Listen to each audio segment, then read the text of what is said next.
What's up guys? Long time no see. So 2 days from now, pauwi na tayo, pabalik na tayo ng Pilipinas at naka-order na tayo ng motor pero wala pa yung ticket natin, sobrang nauna pa. So ang ginawa ko pala habang nandito ako sa barko, pinabili ko na yung motor dun sa airpot ko. Ito yung nangyari, pakita ko lang. So andyan yung airpot at nanay ko, pumunta sila ng Honda Triumph. Actually nag-message muna ako sa Honda Triumph kung anong available na kulay at ang available lang ay ang kulay puti. Sabi ko nga before, either pula sana ako or black naman para maiba, kaso ito lang yung available. So yan nga, binayaran na natin ng cash kasi sobrang lugi talaga sa installment at nahiya pa yung airpod ko sa camera. Sabi ko kasi papabidyohan ko siya. So yan na nga yung bunga ng dugot, pawis, puyat natin. Ayan ang ADV 160 at excited na ako umuwi para makita ito. So salamat sa mga magulang ko na pumick up ng aking motor. So yun nga, para pagdating ko ng Pilipinas, kompleto na yung papeles natin and hopefully may plaka na rin. Pakita ko lang pala yung kwarto ko dito sa barko since nakikita nyo naman, medyo makalat lang. So ito yung maleta ko, sa kakabina ko yan kasi andun yung iba naming maleta. Sorry yung kalat. So ito yung desk namin. Tapos itong upuan na isa sa mga paborito ko sa barko kasi andyan yung iba kong gamit like socks, underwears. Tapos kama niya sa taas, kama ko sa baba. Maganda sa barko na to kasi may tigis sa kaming TV. And then ito mga drawers namin. Ayan, lalagyan na ng gamit. Tapos syempre ito rin yung ref namin. Ayan, may itlog. Bawal actually yan, pero pasaway ako kasi kailangan ko ng itlog. Minsan nagugutom ako. Charger, kita nyo naman yung charger ko, haba ng kable para at least habang nakaupo ako dito nakakapag-charge tayo. So ito yung drawer namin. And ito yung CR namin. So ito yung maliit naming area pag trabaho kami dito sa barko. Ito yung lugar na pinakagusto kong puntahan sa barko kasi mahilig ako matulog. So tsaka ito lang yung tanging pahingahan namin dito. So tara, samahan niyo ako sa flight natin hanggang makarating ako ng Pilipinas.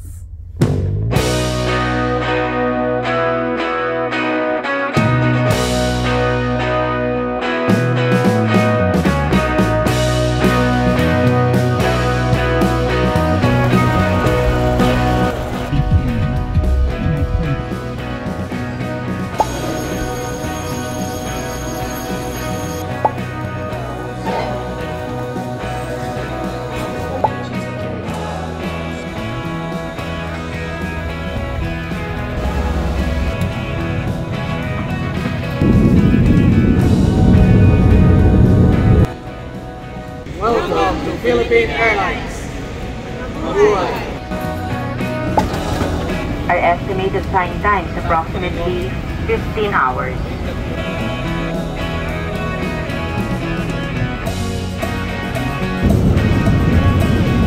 Thank you.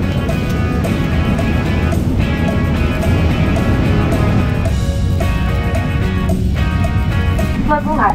Philippine Airlines welcomes you to Manila. The local time is 7:15 in the evening and the date today is April 5, 2025.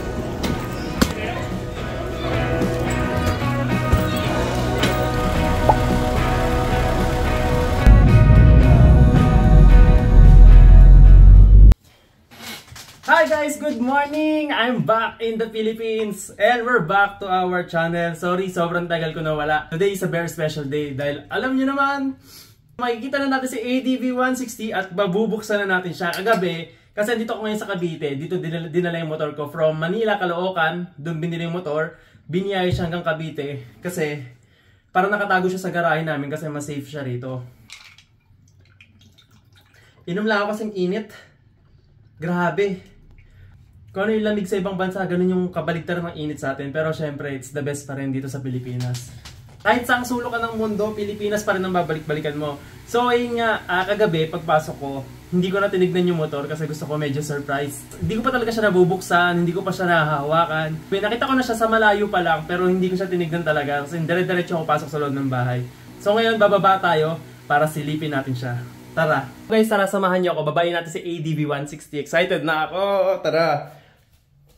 Actually, di ko alam kung gaano nakalayo yung tinakbo niya. Feel ko maalikabok kasi wala siyang cover dito. At wala rin gumamit sa kanya. So, tayo yung mag-unbox sa kanya. Tara.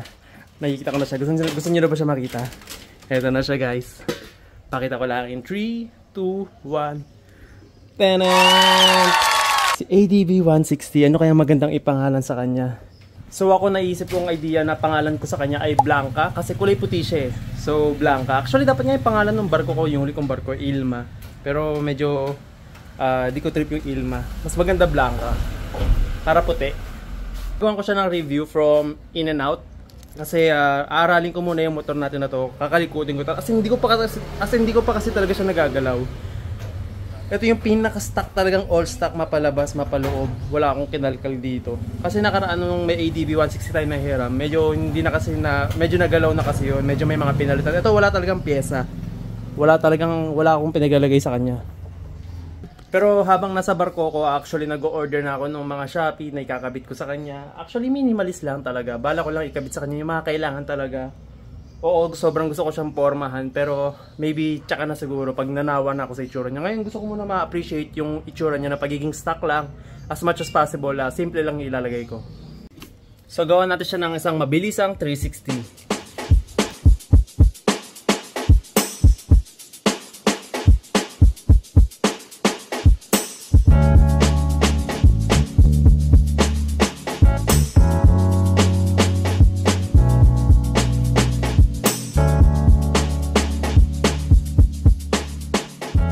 So tara, babalatan na natin siya. Baka pwede naman na siguro.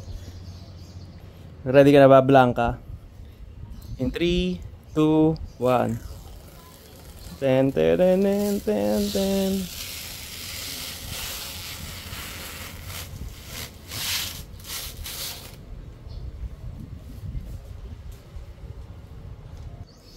Alam mo, parang ayoko siya ilabas. Parang ayoko malikabukan.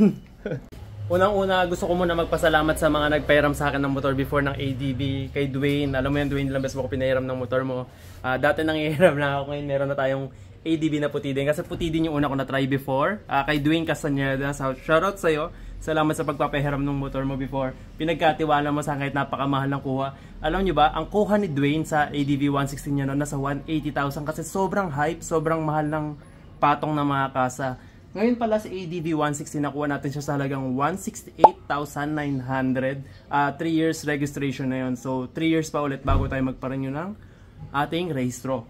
At shoutout din kay Junaidi kasi si Junaidi ang daming pinahiram sa ating motor. Nagpahiram ng Fasio, nagpahiram ng PCX, nagpahiram ng ADV 160, nagpahiram ng Ninja 400. Nasa Indonesia na siya pero yung memories at lahat ng ginawa niya para sa akin, hindi ko makakalimutan. Kaya shoutout sa mga nagpahiram ng motor. Ngayon, nakakuha na tayo ng sarili nating ADV 160. Kaya guys, manifest lang din kasi tsaka syempre, trabaho. Recommend ko talaga pag kukuha kayo ng motor kahit mangutang kayo sa relatives ninyo kasi ang luging-lugi kayo sa installment. Parang kinompute ko pag 12 months to pay siya, tapos mag-installment ako, nasa 220,000 yung total niya. So, sobrang lugi kayo doon. Actually, nakita ko yung resibo ni ADV 160. Nasa 150,000 lang siya. Hindi pa kasama yung tax doon. So, lumalabas na ang patong ng tax nasa around 15,000 dahil para lang sa tax. Diba? Ang laki na ng patong doon. Tapos mag-i-installment pa kayo. Kaya sobrang lugi. So, zoom out ko lang. Napaka-zoom in pala ng mukha ko kanina. So, ayun nga. Ayun, so recommend ko talaga pag kukuha kayo, i-cash nyo na lang. Pag-ipunan nyo din talaga. Kasi ayun nga, sobrang sakit na mawawala. Kasi guys, isipin nyo, kukuha kayo ng 160, kukuha kayo ng installment, aabot ng 220,000 pag total na yun. Ayun pa yung pinakamabilis na babayaran nyo, 12 months to pay. So, bibilan nyo pa to na, syempre, ito yung motor, bibilan nyo pa ng ilaw. Magkano aabotin ng ilaw? Nasa 6,000, kasama na yung horn. Syempre, may mas mura naman doon, pero maganda na bumili na kayo ng quality, di ba? Bibili pa kayo ng box sa likod ni ADV 160. Ito pala guys, may tanong pala ako. Bago tayo bumili ng box, kasi merong dalawang brand na pinagpipilian ako. Yung SEC ADV, ito. Tsaka yung K3 Optimum, ito. Marami kasi, ako kasi sa SEC user before, nasira yung SEC sa akin na bracket sa PCX ko. Pero yung pinagbilang ko naman sa Chris Legarda, lifetime warranty. So bumalik lang ako doon, pinalitan nila yung bracket. Pero sobrang hassle pa rin masiraan ng bracket. Lalo na wala naman laman yung bracket na yun, except yung box. Walang laman yung box ko. So bigla na lang siyang bumigay. So ayun yung kinakatakot ko. Kaya pinag-iisipan ko kung bibili ba ako ng SEC na ADV 160 or bumili ako ng K3 Optimum, which is mas mahal. Kasi nasa 2.5 ata yung sa SEC. Tapos 4,000 yung K3 Optimum. Pero lifetime warranty din daw yun. Pero marami nang nagsabi na magandang brand yun. I think it's Filipino brand yung gumawa nun. I think local yun ha. Search ko kasi sa Google kung saan galing. Sabi ko bakit mas mahal siya, hindi ba siya China brand? So comment nyo naman guys kung anong marirecommend nyo. Mag K3 na ba ako or mag SEC, or masyado lang bang overpriced yung K3 Optimum, or maganda talaga yung quality niya. So please help me down. Bago ako bumili ng box, i-upload ko rin naman agad to today. So guys, tignan na natin muna yung panel. Buksan natin siya saglit. Wow. Ito yung unang bukas natin sa kanya. Ang lutong. Rinig niyo yun? Lutong pa ng mga pindutan. Ay! Speaking pala guys, may nakikita kasi ako, may bumibili ng mga cover dito. Tingin nyo ba advisable na bilang ko pa ng cover o hiyahan ko na lang ganyan? Kasi napapanood ko sila, Unico, yung mga vlogger naman. Hindi naman nila tinatakpan yung ganito. O yun pala yung ano natin, headlight na pindot ko. So comment nyo naman if bilang ba natin siya ng cover. Kasi yung lutong ng button niya, oh. Sayang naman kung mawawala yung lutong niya pag naulanan tsaka araw. Or kahit naman ganyan sa katagalan din naman nagbabago. So ito yung headlight niya. Parang medyo, hindi, tama lang. Kala ko mataas eh. Ayoko nang mataas sa headlight eh. So gagawan ko siya ng review all in all. Actually ngayon ko na rin siya gagawa ng review, pero ihiwalay natin siya para busisi natin, maayos natin ma-review yung video. Kasi masyado nang mahaba pag sinama ko pa siya sa content na to. So lumalabas sa saktong 15 days, nakuha na namin yung ORCR tsaka yung plaka niya. Ikakabit ko na siya mamaya dito, tatanggalin ko na to. Kasi kakabitan na rin natin siya ng mga accessories na ikakabit ko for the next content niya. So re-reviewin ko rin muna siya, kakalikutin ko muna, titignan ko muna yung loob para at least naman yung mabibigay ko sa inyo yung detalye ay tama, hindi naman basta bara-bara na minadali ko lang. So ayun. Siya yung magiging bagong motor natin for adventure. Actually di ko alam kung saan siya be-break in. I think malayo-layo. Masarap pumunta ng beach ngayon, I think, kasi summer. Baka magla Union kami. I think magla Union talaga kami. Kasi yearly, alam nyo naman, nagpupunta kami na La Union ng girlfriend ko. And mahal na araw, masarap magmotor. Kasi hindi gano'ng matraffic. Problema nga lang, yung mga tourist destination, syempre, overloaded sa tao. Crowded talaga. Pero okay lang yon kasi hindi lang naman yung tourist destination yung pupuntahan natin. Yung pati yung adventures sa pagmumotor. Eh, yun talaga yung isa sa pinaka gusto kong gawin. Ngayong darating na Holy Week.